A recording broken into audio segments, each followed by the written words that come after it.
All right, I am here with Professor Jason Josephson-Storm, a scholar of religious studies, and I'm a particular fan of your research, and I did a video on your most recent book. Tell us about your book, The Myth of Disenchantment. So first, I want to say thank you for having me on here. This is really great. I love your YouTube channel. I think you're doing great work, especially bringing really important work in religious studies out to a wider audience. I think a lot of times those of us writing for academic audiences are not very good at communicating our central insights to the world at large. And there tends to be this ivory tower effect where we're mostly writing to other people who don't have much of an impact on society as a whole. I think the average book in religious studies is cited less than 10 times. So anyway. Thank you. So I think what we're here to talk about is my most recent book in some respects, which is The Myth of Disenchantment, Magic, Modernity, and the Birth of the Human Sciences. For those of you just tuning in, you've already done a great recap of it. So I suggest you kind of check out that. But in brief, in that book, I was interested in a kind of particular irony, which is that the central feature of modernity is supposed to be a loss of belief in spirits, magic, and myth. If anything, people have this notion that science has driven away all belief in ghosts and spirits in the industrialized West, if nowhere else. But it turns out, as contemporary sociological evidence shows, that doesn't hold. Most people today continue to believe in different forms of things like spirits and paranormal powers and demonic possession and the like. And so in that book, I sort of started from the contemporary sociological moment, not just survey data, but actually, like, if you go to coffee shops throughout America, like in my little town, you can see flyers for crystal healing. You can go on Walmart website and order spirit sage. You can get healing crystals from Urban Outfitters. All this kind of thing is the kind of evidence that anthropologists have been using in their descriptions of non-European civilizations to describe them as enchanted or believing in spirits. But it turns out they're very similar kinds of beliefs here. They're like fortune tellers or palm readers in, like, I don't know, whatever it is, 70% of American cities. And so starting from that, which very much doesn't look like the disenchanted modernity that we were supposed to be living in, I went back and looked through European historical sources to try and figure out how we got this narrative. Where did this story about modernity come from? And the irony is that it was born in a period in Britain, France, and Germany when those three countries were experiencing spiritualism, seances, table turning, and theosophical movements and occult revivals.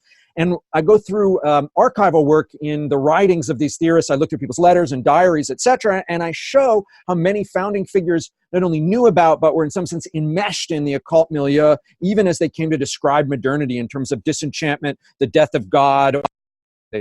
So that's what that project was about. Yeah, and I remember from the book, a big fan of the book, by the way. I study magic for my own academic research. I just study late antiquity, so late Roman, Greco-Roman magic, early Christianity. So to read a book that's about basically modernity, but still with similar themes was just exciting. And I remember you kind of interrogated these eras of time that we're so familiar with in high school history classes. So you have the Renaissance period, and then there's the scientific revolution, then the industrial age, and you show that in each one of these epochs, people were doing magic, and people were, so-called dabbling in the occult, if we can use that term. And it wasn't just this uncomplicated march towards greater and greater science, even to this day.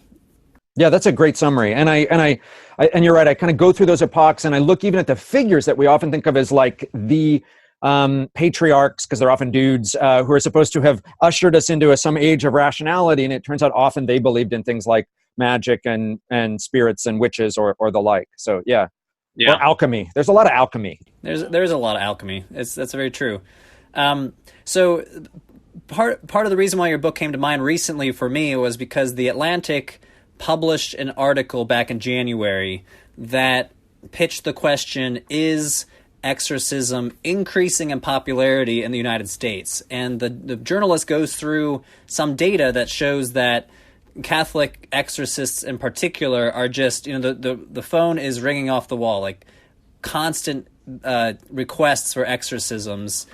more so than maybe 30 or 40 years ago. And the head exorcist of Indianapolis, I believe, was saying he gets like 30 requests a week, but when he first started his training, he might get like 5 requests a week. So I was kind of wondering to myself, is this actually happening? If it is, why? And when I pitched that to Religious Studies Twitter, a lot of people that follow me on Twitter are religious studies scholars. It kind of sparked not a debate, but people raising questions like, is this even happening? Or if it is, why? And I thought of your book in particular because, as we see through survey data in the United States, tons of people still believe in angels, demons, ghosts, evil spirits, all these sorts of liminal beings. These beliefs are still there, even though we live in this so-called enlightened or scientific age. So I would be really curious to hear your thoughts on this research. Yeah, so I mean, I find it fascinating, and I'll give you, not just for professional reasons, but I'll give you a personal anecdote that relates to it. It's probably not what you're thinking, but I got into what I do in part because of my grandmother, who was a famous anthropologist named Felicitas Goodman. And one of her claims to fame was a book she wrote called The Exorcism of Anneliese Michel, which became the film The Exorcism of Emily Rose. But she investigated a case in 1970s Germany, which was one of this major public exorcism case in which a poor woman had an exorcism performed on her, but she was also on antipsychotic medication and wasn't eating, and eventually she died. And so the German state was trying to figure out, were her parents culpable? And my grandmother was brought in as a kind of consulting anthropologist to describe what that was like. And that became a film ultimately, although they replaced it in Canada to make it, and my grandmother's character is heavily marginalized in it. And she also wrote a book called How About, in which she talks about global possession phenomena. And she wrote this in the 80s. And her notion already then was that people were increasingly feeling like they were possessed for one reason or another. And her argument about why it was that she thought that people were getting caught in trance states. I mean, I don't necessarily agree with her conclusion about the why, but her why was she thought people were getting caught in trance states and that were unable to kind of get themselves out of those trance states without proper cultural tools to get them out of those trance states. And then she thought a lot of the contemporary Euro-American cultures had lost those tools. But she did note, and one of the interesting features of that particular book is that attempts to give people antipsychotic medicine for possession often doesn't work. So if you try and treat possession like schizophrenia, it tends not to, sometimes it works, but in a certain number of cases it doesn't. And so often people need some kind of ritual practices to get them out of, that they think work. So they sort of have to believe in them. You could think of it as a placebo effect, or in her case, she thinks of it in terms of trance states and exiting trance states. So anyway, so one of the things that I've been thinking about for a long time in some respects is belief in spirits and ghosts and exorcism. Because my grandmother was just such a huge influence. To get us back to the Atlantic piece, my first question was, are exorcism rates actually increasing? And, as far as I could tell from digging into the numbers, there's also another account. I looked at a book by a guy named Michael Cuneo called American Exorcism from 2001. And he's also making the claim that the rates have been rising steadily since the 1970s, although he thinks that there was a dip down in the 1990s. It's very hard to know whether those are absolute numbers or if we're just actually starting to do survey data, because we don't have much survey data before the 70s. And we also don't have much survey data from the non-North American and European contexts. And so it may be the case that what's happening is exorcism rates are balancing out more. But in any case, it looks like it's increasing in the present moment. And so if we take for given the idea that exorcism is increasing in the United States, there are also people claiming it's increasing in Great Britain as well. So in the Anglophone world more generally, the question is kind of why. And the other piece of thing that I got from looking at the survey data that was cited in the Atlantic piece is that it doesn't look like it's just Catholics. So that piece was pitched at American Catholics, but looking around, just preliminarily doing a little bit of research, it looks like there's a big boom in Pentecostal exorcisms. And Pentecostalism is the fastest growing form of Christianity on the globe at the moment. And it's often associated with both Holy Spirit behavior, but now also exorcistic practices. And there's also, sometimes it's called charismatic Christianity rather than Pentecostal Christianity. And then there's Catholic exorcism, and then there's finally evangelicals, which are sometimes considered part of the Pentecostal movement, but sometimes separate. So, but they also have apparently a growing rate of exorcism. So anyway, so it looks like it's broader than just being an issue within the Catholic Church. The other thing that's happening, it looks like demographically, is that the exorcistic practices are quite strong in Central and South America and other parts of the global South.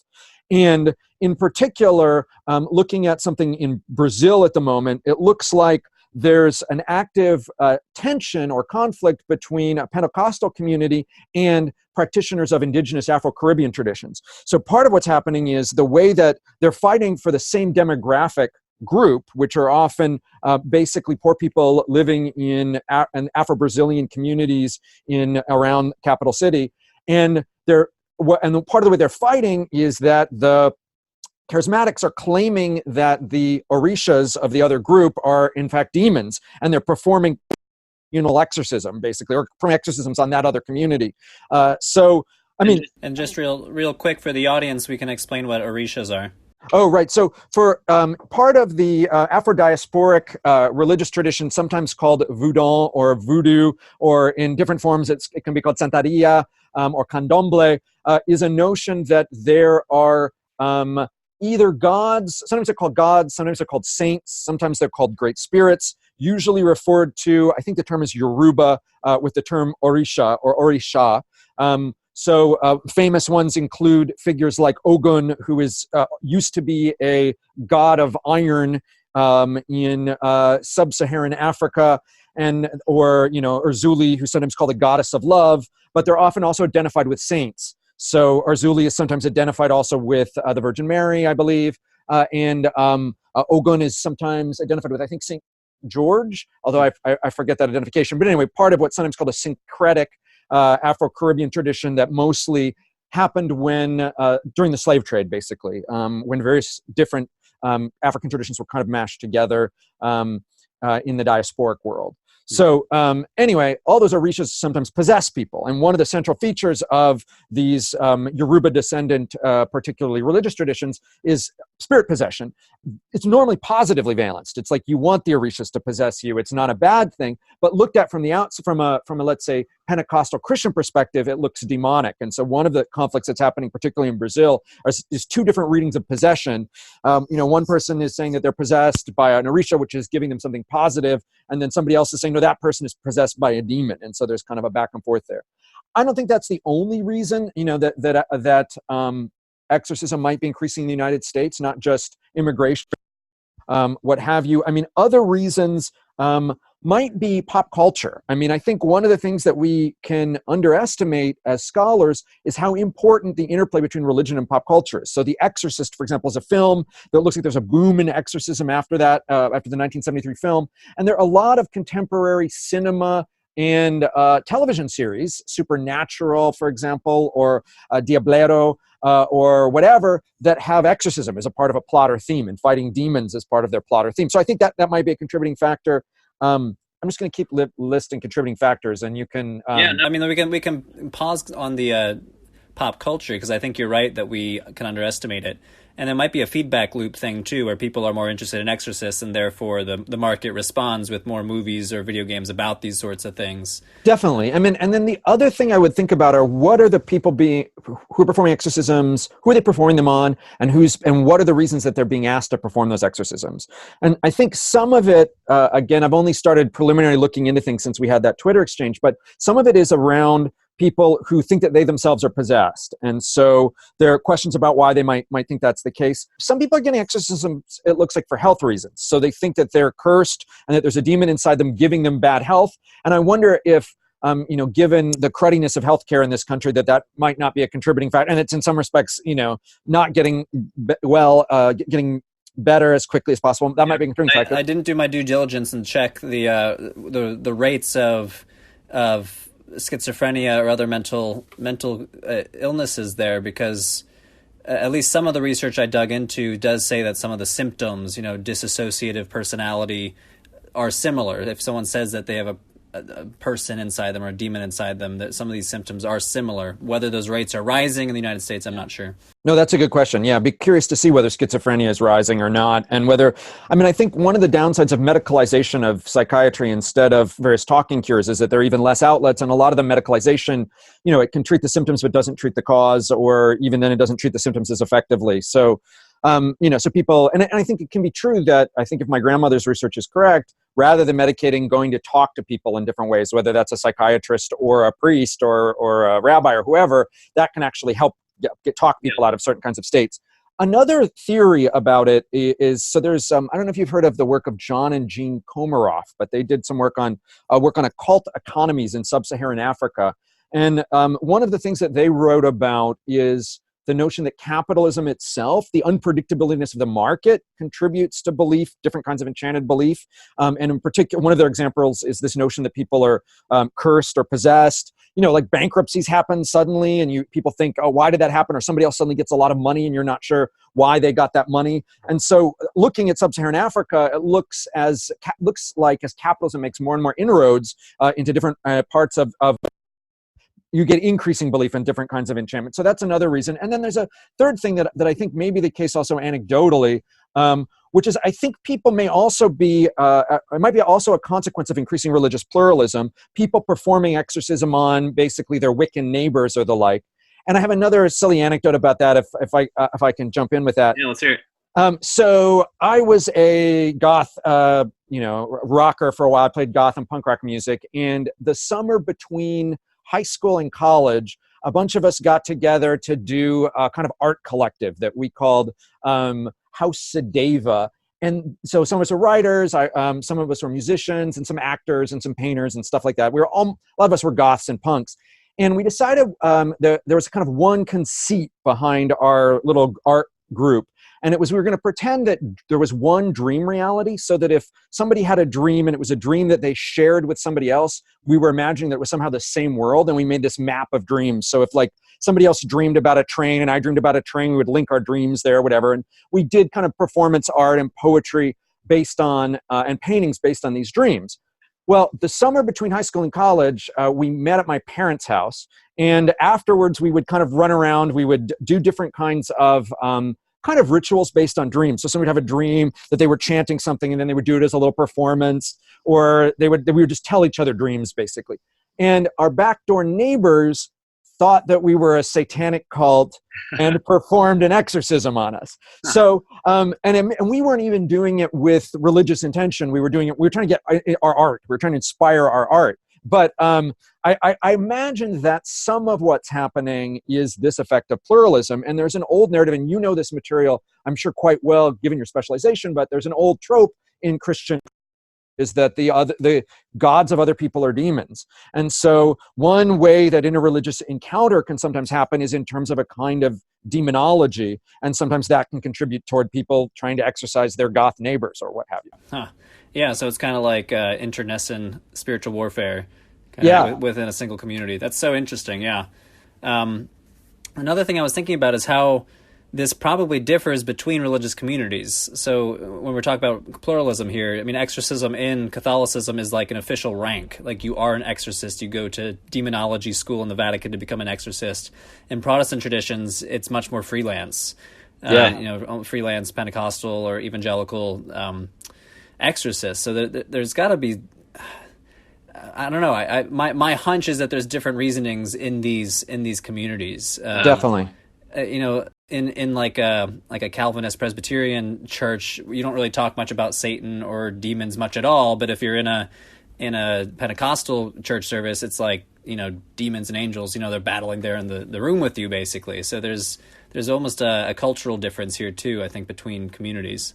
Yeah, I would agree. That would fit my intuitions as well. And I wonder also whether people are doing exorcisms of houses, because I know that one of the most widespread so-called paranormal beliefs in contemporary America is of haunted houses. A lot of people think that their houses are haunted, and I don't know whether in a Christian context, whether all denominations would perform house exorcisms or not, but I know that for example, people that I've talked to in the Buddhist community, I haven't heard particularly of people being possessed, but I've heard of Buddhist priests performing what we could call an exorcism. Sometimes the language is a little bit different, but depending on when you're talking Japanese or what have you, but a kind of ritual of that sort for they're seen as haunted, or have this stain of bad karma that's associated with some kind of tragic, a death or something.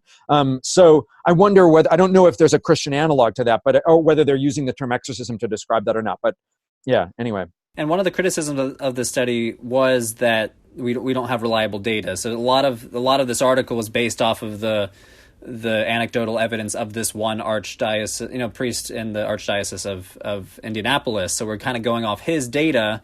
Yeah. My phone is ringing more. My exorcism phone is ringing more. So that's not necessarily, double blind peer reviewed kind of data.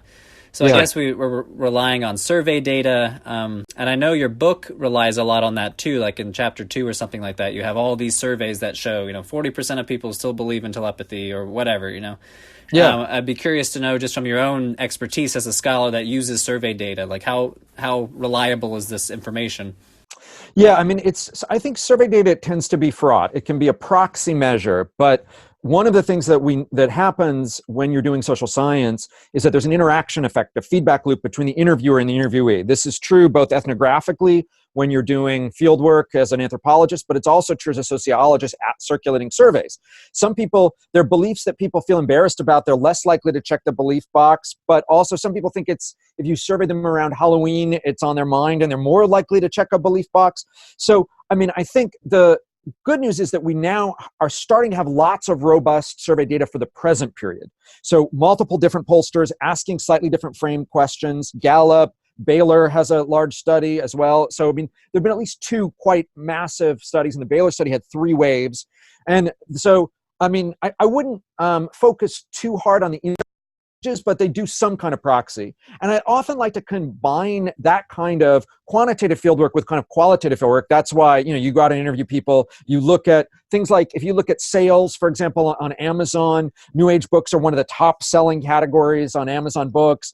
There are other proxy measures and other ways to get at it, but I wouldn't take survey data alone as sufficient.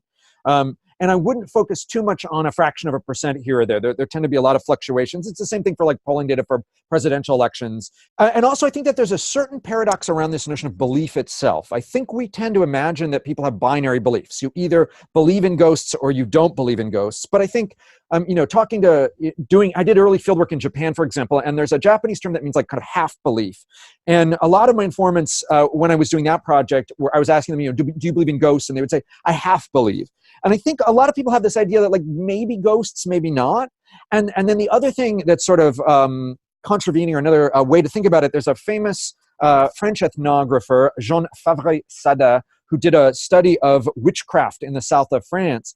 And what she observed in her case studies is time and time again, people would say, I don't believe in witches, but, and then they would go on to describe something that was a phenomenon that they attributed to witches. And I think that paradox around belief is often widespread. People don't have the beliefs that they know they're not supposed to believe certain things, but they kind of do, or they want to be careful. They wear something to ward off the evil eye just to be safe or something like that. So again, there are a lot of sort of paradoxes around belief and how we study it. And this is what makes the whole theory of secularization so complicated, because people want to have the simple answer that, the United States or the industrialized West is becoming more secular. But when we kind of dig into people's individual beliefs, I think we get tons of these half beliefs. I think that's a really interesting category that I want to start using more. Like, people have so many half beliefs, and even this category of the nuns that check the no affiliation box on a census still believe in God, still might believe in paranormal activity and all manner of what we would consider supernatural beliefs, but yet they don't affiliate, or might even call themselves agnostic or something like that. Yeah, I mean, and that's why I think that one of the main narratives of secularization doesn't work, because many secularization theorists have especially tried to bundle religious affiliation with things like supernatural belief or belief in God and belief in ghosts and angels and the whole thing.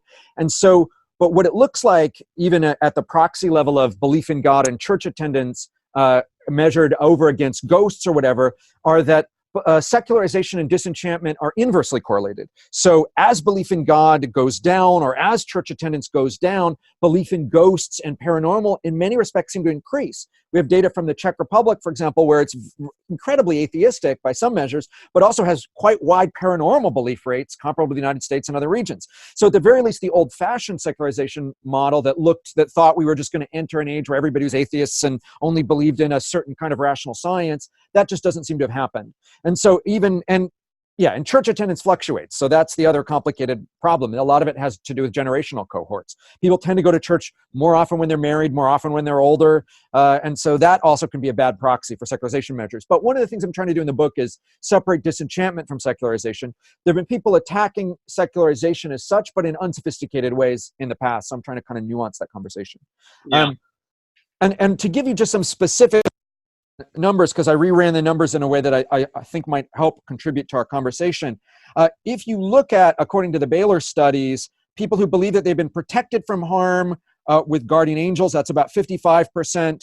People who believe in demons, about 68%, or demonic possession is 53%. And about 50% of Americans believe in ghosts, and they're not the same people. So evangelical Christians might believe that ghosts are demons or what have you. And I reran the numbers to try and figure out overlap and non-overlap from the Baylor data, and it looked like 83% of Americans believe in either guardian angels, demonic possession, or ghosts. So and again, I want to fix in a particular percentage, but it's about 83% that believe in a category we might call spirits.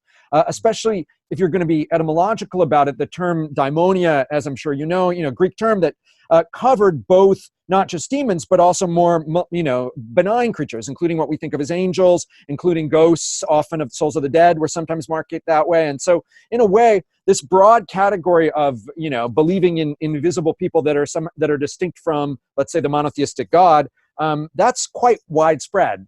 Something like 80% of Americans continue to have those kind of beliefs, and 90% of Americans believe in God. So I mean, there's a little bit of a gap there. Although if you ask them if you give them a choice between God and a higher power, sometimes those numbers rebalance out. But okay, so it seems like a lot of this secularization has, when you talk about the theory of secularization, it has happened in 500 years. We talk about the Renaissance, scientific revolution. We talked about these epochs earlier. Start us with the start of the story. What was happening 500 years ago that led us to this idea of a modern secular age? Yeah, I mean, well, so I was going to jump in a slightly different direction. So I'll cut across your question in a way. I mean, I think there's often a talk that suggests that we think in a very different way than, let's say, medieval Europeans did. And a lot of that, it turns out to be an anachronism or back projected. For example, in the 19th century, people got the idea that in the Middle Ages, people thought the world was flat. People didn't think the world was flat before Columbus. Not the majority of people in Europe. They thought that the world was round. They thought that it was a lot bigger than Columbus thought it was, or you couldn't easily circumnavigate it. They didn't know about North America or what have you. But flat earthers turn out to be a modern phenomena rather than our contemporary even phenomena, not a medieval phenomena. Similarly, we kind of often imagine that the Middle Ages were a period with universal faith where everybody believed in some really intense way.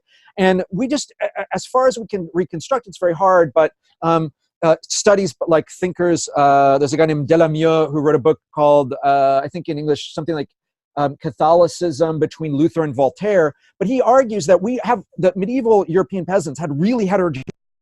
Some of them were skeptical in a very interesting way, but some of them, a lot of them continue to hold on to what we think of as pagan beliefs. And his main argument is it wasn't until the Protestant Reformation that anyone really cared what the peasants believed and tried to standardize belief systems. And so at that period of time, people tried to dissuade locals from believing in things like the dyad of the tree or whatever. But prior to that, if you were going to church and willing to accept baptism and weren't too flagrant in your paganism, people weren't that concerned. Or if you said, you identified the goddess Bridget and the saint Bridget, there wasn't any attempt to sort out those as being different entities. So, I mean, one of the things that we've made the mistake of is imagining a kind of universal, monolithic, homogeneous Middle Ages in which faith was widespread and there was no skepticism. And actually, we don't have that evidence for that.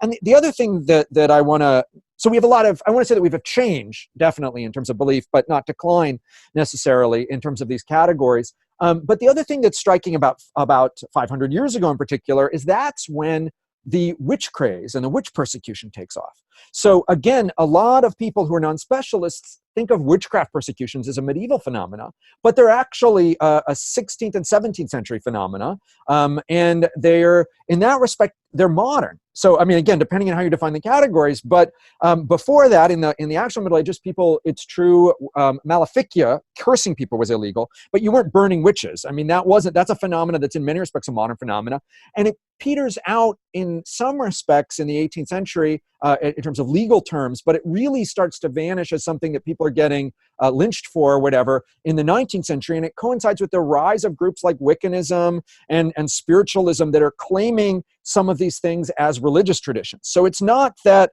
they, I mean, it's true that there's a significant legal change where it goes from being illegal to be a witch to being illegal to pretend to be a witch. But sometimes the same groups of people are being persecuted and you're less likely to be burned than you are to be fined. But people, even this last year, I think there was a witchcraft persecution in Canada that was probably before the laws have changed.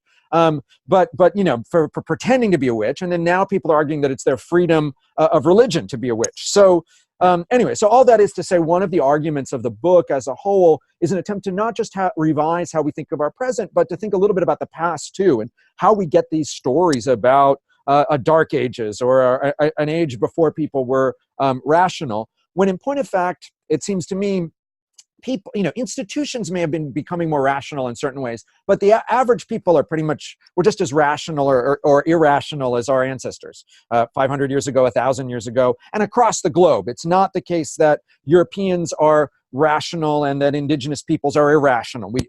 Or that you can draw a line between a rational West and an irrational East. One of the things I was trying to fight was that particular binary. A lot of people have a lot of complicated beliefs and they hold them for complicated reasons. It's not always irrational to believe in some of these categories either, depending on how you come to those. So a few thoughts come to mind. First of all, I think The Skeptic Peasant would be a great YouTube channel title or blog title or something like that. Yeah. The idea of having like a skeptic peasant walking into church in 14th century, it's great. But it reminded me of the other thought I had that could be a critique of your book, which would be, okay, 55% believe in guardian angels today, but if we go back 500 years ago, wouldn't have been 99%? 99.9% would have said, yeah, I believe in some sort of spiritual liminal being, and now it's 50%. Like, that's a huge decline. If so it corroborates the secularization thesis, but maybe it's not quite as profound a level of secularization that the someone might say today. From my perspective, the categories with which people talk about, let's say, spirits or liminal beings have changed over time. So, for example, in what the Middle Ages was thought of as, for much of Christian Europe, all the things that we think of were ghosts were talked about as either demons or angels. But now, starting in the 19th century, the idea of ghosts kind of gets bigger and bigger and bigger. There were some things, their term for Geist or ghost in some languages earlier, but a lot of those were seen as demons or angels, basically. And now we have a category like ghosts or whatever. So, or we have a category, indigenous peoples have had different terms to talk about their invisible life, and now they tend to use the word spirit, for example, in terms of the globalization of English. But my sense is that rough percentage of people believing in invisible liminal entities is close to constant, in that, or mild fluctuations, maybe 83%, as this study shows it. Maybe it might be a drop from 90% to 80% or something like that, but it's a very small fluctuation. But the specific categories that they think about have definitely changed. And so in that respect, we've had de-Christianization in particular. I think that's been a huge theme. That's one thing that the secularization theorists get right in some respects, is that in certain respects, people are less Christian in Western Europe than they used to be. So now some people might talk about jinn if they're, Muslim immigrants, or they might talk about, spirits, or they might talk about, chi or something. And sometimes that, that tends to be more depersonal of the same things, but I don't think the numbers have fallen off as much. But it's also true, I want to say, that the way that they think about them might be different too, in that questions about the supernatural, that's a category that's in many respects a modern category. This notion that certain things are supernatural doesn't fit very well with belief systems across the globe. If you look at the Japanese had no term for the supernatural before really, really recently. Even in European thought, this idea that there's there was a split between natural and contranatural, and God was located on the side of nature. But then the question became, well, if God is natural, how can he perform miracles? And so the notion of supernatural came in as a way to describe something over and above nature, because the idea was God couldn't go contra nature, but he could also break the laws of nature. So we needed a category of the supernatural. That's a fairly modern, or at least late medieval theological category that didn't kind of work very well. But so today, some people talk about ghosts, but they're not sure whether ghosts are supernatural or not. They're more likely to not think that they're supernatural, but people tend to think that angels are supernatural. So, there are complicated ways that those categories are negotiated, and I didn't want to minimize that. I don't want to say that hasn't changed. I don't want to describe a stasis of beliefs, but I want to say that my main argument too is that there have been a lot of continuities. Not only continuities, there have been ruptures, but a lot of continuities. And I do think we have commercialization of these entities in new ways. We have, horror movies and new motions of, the notion of vampires or whatever, of globalized as things that people know about but probably don't really believe in, or what have you. So a lot of change, but also surprising continuity. And as scholars, we've historically been asking the wrong questions. A lot of discourses have presumed disenchantment. So, for example, disenchantment is a central narrative in critical theory, critical race theory, critical gender theory. Often those theorists have described modernity as disenchanted, as well as many sociologists, many anthropologists, asking the question, well, how did modernity get disenchanted? But that's the wrong question. A better question to ask is, perhaps why didn't it? Or why do we have a disconnect between scholarly perceptions or what goes on in the academy or in our court system and ordinary belief or what have you? Part of what I want to do is just reorient the question. Instead of asking, why did disenchantment happen? Or assuming the disenchantment happened and then trying to talk about how can we re-enchant the world, I think we need to start asking, different kinds of questions, basically. Yeah. So I think a simpler paradigm is not disenchantment, but something that looks more contiguous, even as we look at different kinds of changes, of which I think capitalism is a huge and significant one. Anyway. Yeah, I don't know how much do you engage Charles Taylor with his secular age thesis? Because he's the one that comes to mind. He wrote this big book on the secular age. I think he uses the term enchantment, that we're increasingly disenchanted. Yeah. And I think he has this phrase that, even going back to what you just said about what we think of as supernatural today might be different than 500 years ago. He would say that even religious people today that believe in God, believe in demons, believe in his God's active work in the world, they still wouldn't necessarily attribute him to a rainstorm or a hurricane. That a religious person would assent, that was like meteorological forces. So he is kind of a giant in this field. Yeah, and I think I find some of what Charles Taylor argues useful. I find in particular his notion of, a story that's an additive story, not a subtractive account of secularization, where it's beliefs changing, not necessarily beliefs vanishing. But he also presumes disenchantment, and he's quite explicit about that, not only in Secular Age, but he's actually been writing about it earlier. I don't have this in the book, but because I had to cut a lot. But in his earliest writings, his first book on Hegel already assumes that modernity is disenchanted. He uses Max Weber's phrase, Die Entzauberung der Welt, or the disenchantment of the world, to explain Hegel, which is an interesting move. But, so Charles Taylor's been sort of preoccupied with disenchantment all along, and he has different versions of it in all of his books. But he assumes, I think, an anachronistic gap between the present and the past, and in a way that we're talking about. And he describes the past, for example, a pre-modern in Europe, for example, in terms of a porous self, and we're supposed to now have a buffered self. But things like exorcism are exactly violations of this buffered self that he thinks, is the central feature of modernity, and thinks we've lost the porous self. But I think a lot of people have porous selves, for example, today. And he also, I don't think, because he doesn't know the non-European context very well, he doesn't describe it very well, but he doesn't even know European historical past very deeply. So there are plenty of medieval theologians who both would have talked about the rainstorm as natural and, would have, God may or may not have been involved. Or God was involved ultimately, but may or may not have been the proximate cause of the rainstorm. You know what I mean? So, again, I think he's fudging a lot. But I do think what I think he's right about is that people do believe differently. And we are in a state of religious pluralism. And I think that has a tendency, and I think this is probably his central observation and the one that he's right about, Christianity becomes one belief among others. And I think that's definitely true. And so in a way, we've had a kind of de-Christianization or we might think of it as an expansive growth of the spiritual but not religious. That might be a more positive spin on this, or religious pluralism. And I think undeniably we've had religious pluralism, and that changes the way that everybody interacts, because even Christians have to account for the fact that they're living in a pluralistic world, or so do Buddhists, and so do Wiccans, or do they know that people have other kinds of beliefs. I think that part is true, even if his grand narrative, the way he relies on a notion of disenchantment, I think is wrong. Yeah.